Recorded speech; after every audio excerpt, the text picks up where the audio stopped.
Assalamualaikum warahmatullahi wabarakatuh. So today we will continue our chapter number 10, which is software in multimedia subject. Okay, so first thing first. So in software, and before this we already discussed about hardware, and now we're going to discuss what are the software that are needed for us to continue or to execute our multimedia project. So there are several type of multimedia software. Okay, there are several categories or classification that we can give to our multimedia software. So let us go for the first one. Okay, the first one is a text editing and word processing tools. So in text editing and word processing tools, okay, word processors such as Microsoft Word, WordPerfect are powerful application that include spell checkers, table formatters, thesaurus, and pre-built template for letters, resume, purchase order, and etc. So in word processor, like I told you, we can do so many things in word processor.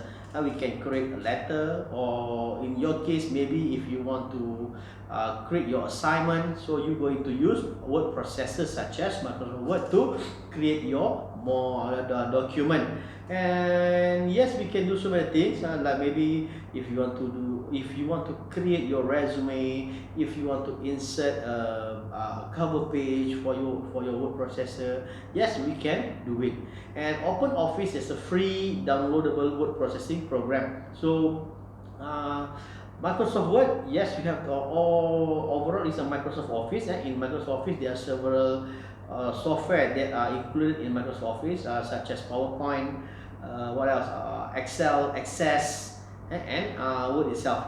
But for if you want to use it for free, okay, you can use openoffice.org, okay, or maybe the latest one is WPS, so you can use it freely. Okay, but if you want to use Microsoft Office application, okay, you need to buy it. The next thing is OCR software. So what is OCR software? So OCR software is one software that will convert bitmap character into electronically recognizable ASCII text. So it can make use of probability and expert system algorithm. So it will use algorithm to detect what kind of letters that are on the paper, and it is very accurate and save time and effort. OCR software convert bitmap character into electronically recognizable ASCII text. Convert bitmap character. This thing will happen if, let's say, you are scanning one document. So remember, when we scan a document, okay, the output of the scan will be in the bitmap or image format. So basically, what we call it, the word processor cannot recognize, unable to recognize what words or what letters is on the page, because it is saved as an image. But if you're using the OCR software, even though it is on the book, on the hard copy, we can scan it, and then it will be able to recognize what kind of letter is it. Is it A, B, C, D, and so on. So this OCR software will help user to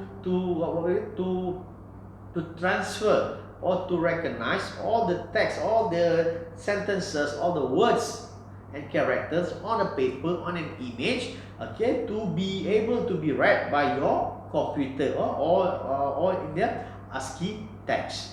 You know, it's pretty easy to take words on your computer screen and put them on a physical sheet of paper.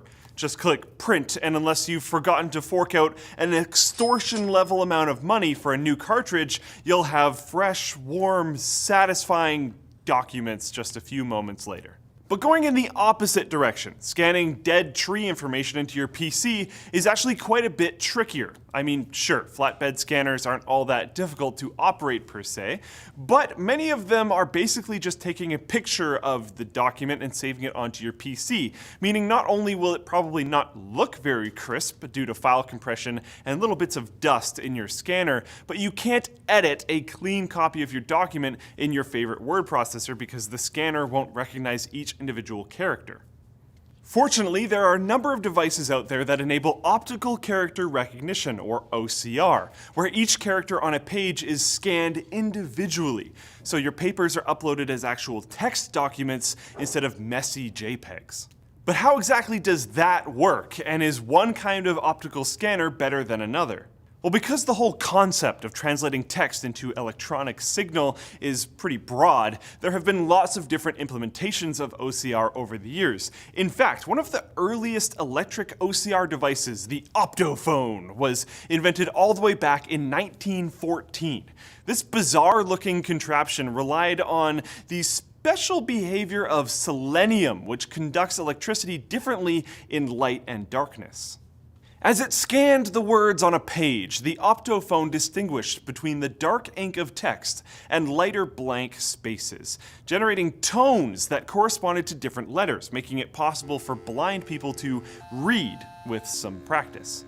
Later, in 1931, a machine was developed that could convert printed text to telegraph code, one of the first technologies to translate printed characters to electrical impulses rather than sounds. But it wasn't until the 1960s and 70s that OCR began to take a more familiar modern form, with postal services using OCR to read addresses and software that could recognize many different fonts. So back to present day. When you scan a document, how exactly does the software know what it's looking at?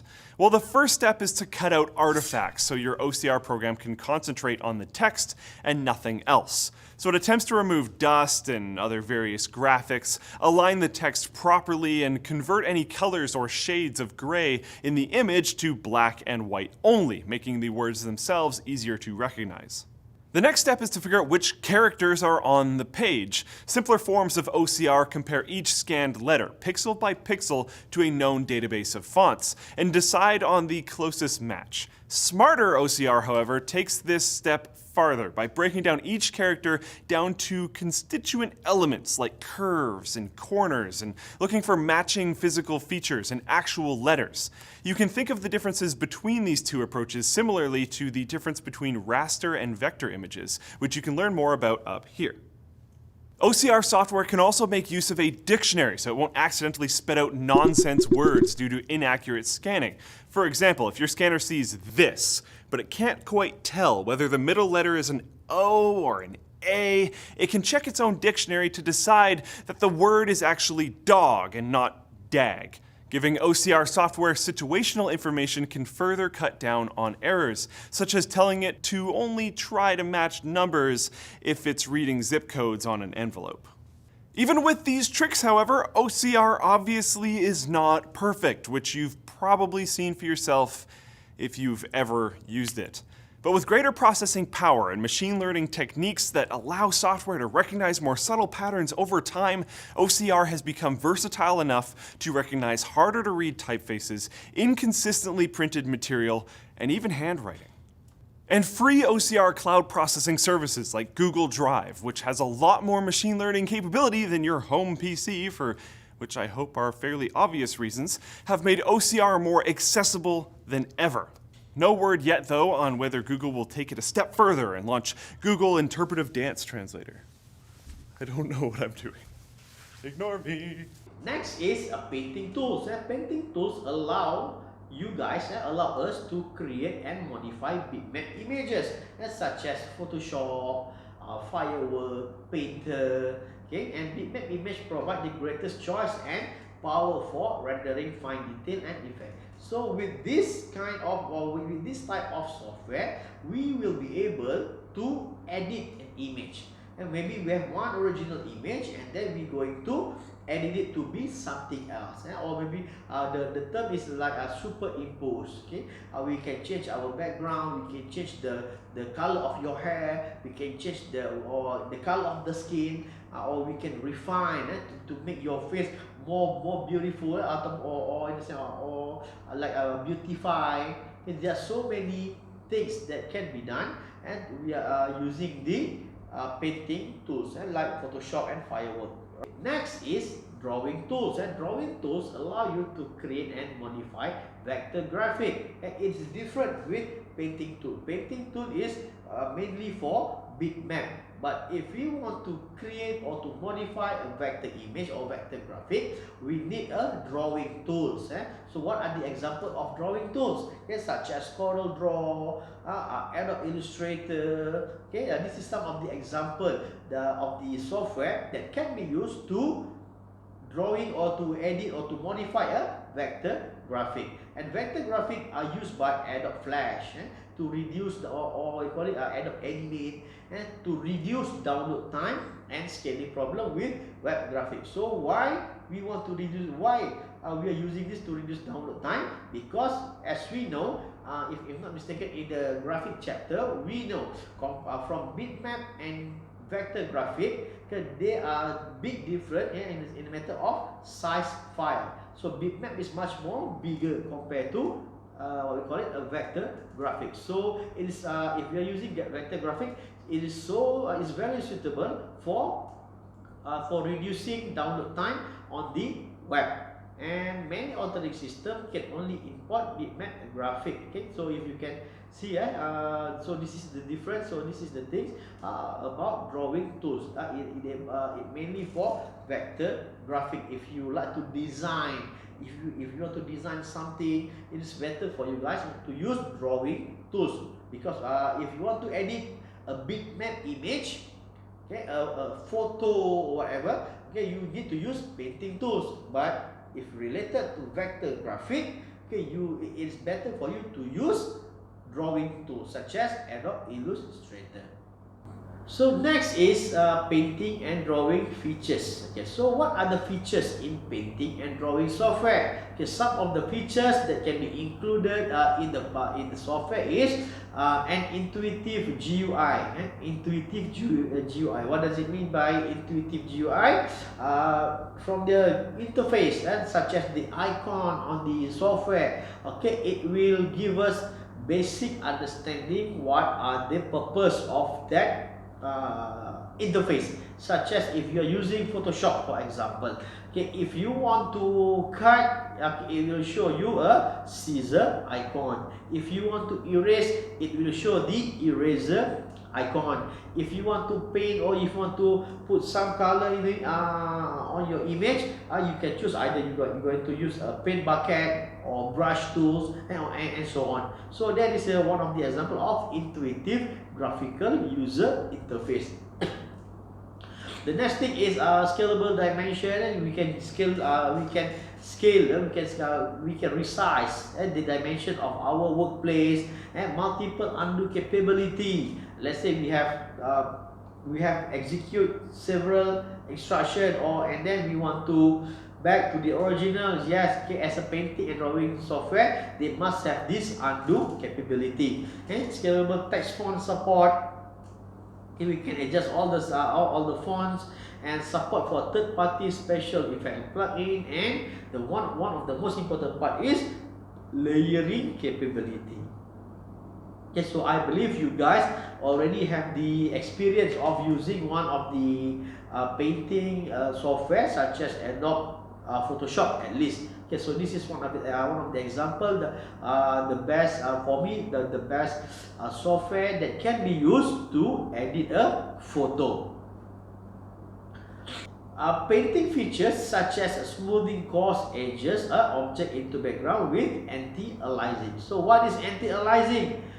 For gamers, okay, the word anti-aliasing, you guys should be familiar with it, because this is one of the main features if you want to, for gamers who really into the the graphic quality. So anti-aliasing is very, very important, right? So because it will make the games more realistic. Okay, or more realistic with anti-alias. If we are not using anti-alias, okay, there are some jagged or some boxes that will appear on your games.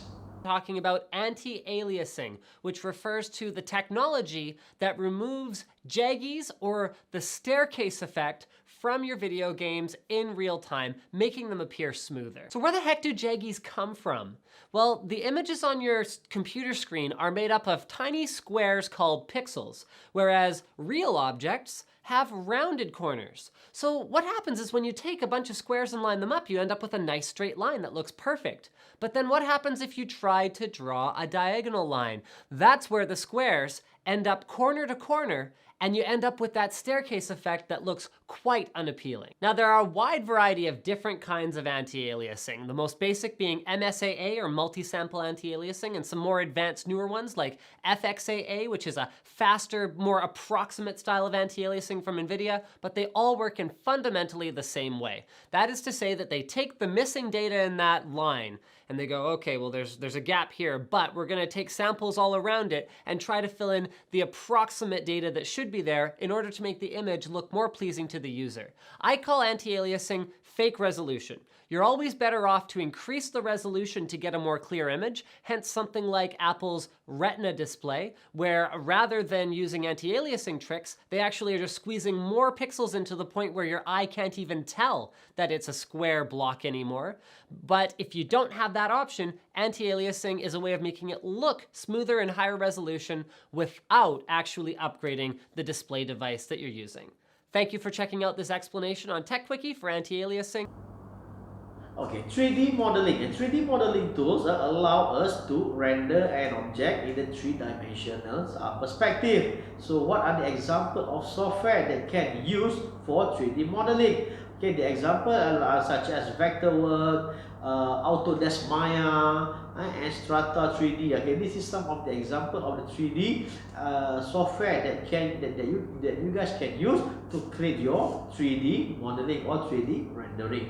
Many applications allow you to export and save a moving image as QuickTime or AVI animation files. Okay, and 3D graphic usually take a longer time to render compared to 2D. Okay, yes, 3D graphic usually take a longer time to render. So before you start to render, please plan accordingly, or please make sure, okay, this is the thing that I want to achieve, this is the thing that I want to create, because since it takes a long time to render, so let's say if you render and then after it has been rendered, you found that, okay, this is not the output that I want, so you need to re-render it. So it requires a lot of times, and of course, okay, it also depends on your computer or your machine. Okay, the higher spec of your computer, maybe it can give you less time to render for your 3D modeling.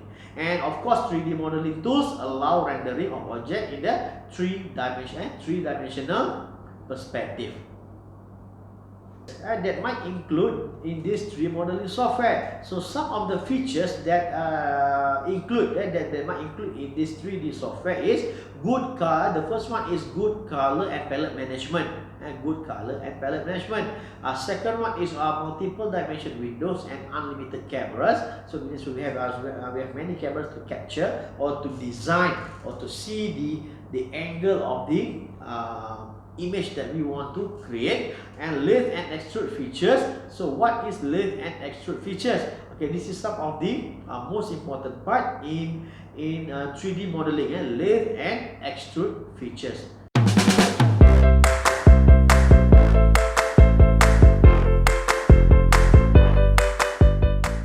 (3D) rendering is the process of converting wireframe models into usable images using specialist 3D software.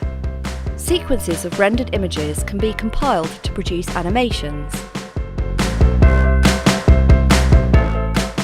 A 3D model is built by creating a wireframe. A wireframe is a three-dimensional skeleton which consists of points and lines. Once a 3D model is built, the designer applies textures to the model. These textures recreate real-life surfaces and can consist of colour, diffusion, reflectance and more.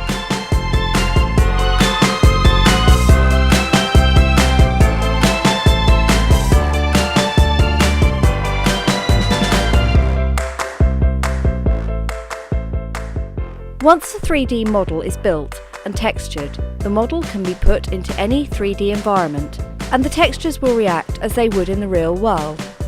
You can render your model from any angle in any situation. You can unleash your creativity by rendering into an infinite range of environments, without the use of photography or excessive photo retouching.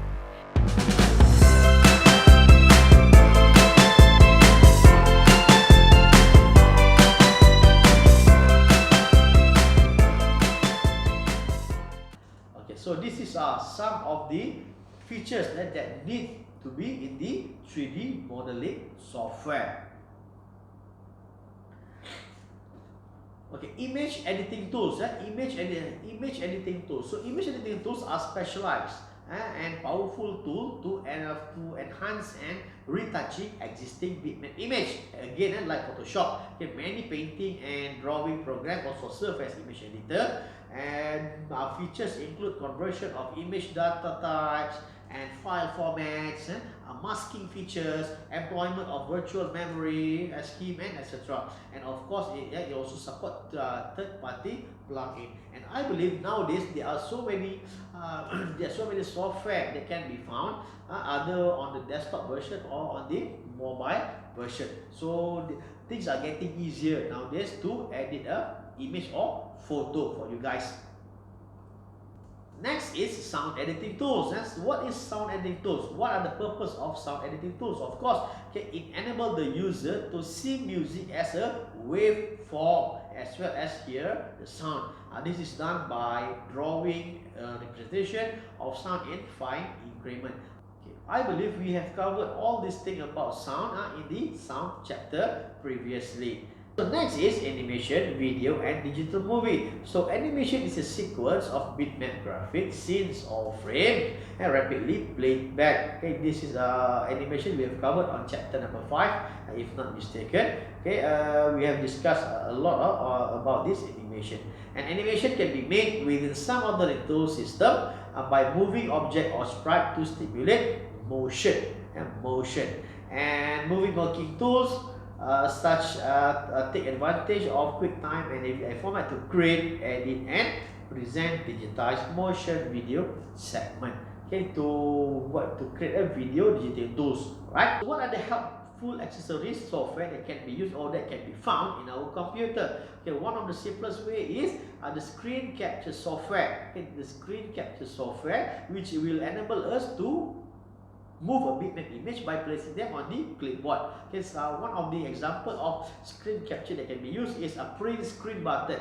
And the print screen button, and the second one, the second one is the snipping tools. The snipping tools. So these two software, for me personally, based on my experience, it helped me a lot using print screen or especially snipping tools. It will allow me to select what are which image to capture on my desktop. So things are getting easier for me when I use snipping tools to capture an image on my laptop. Okay, and next is format converters. Okay, what format converters are useful for project where the source material originate on the different platform. So again, by the name we know format converters. So it will convert the format of the video or the image that we want to change the type of the image or video, because this is important. If the software can't read the file type that we have, so we need to convert it first into the readable format by our software. So that's it for this short chapter number 10. So see you again in next chapter. Bye bye.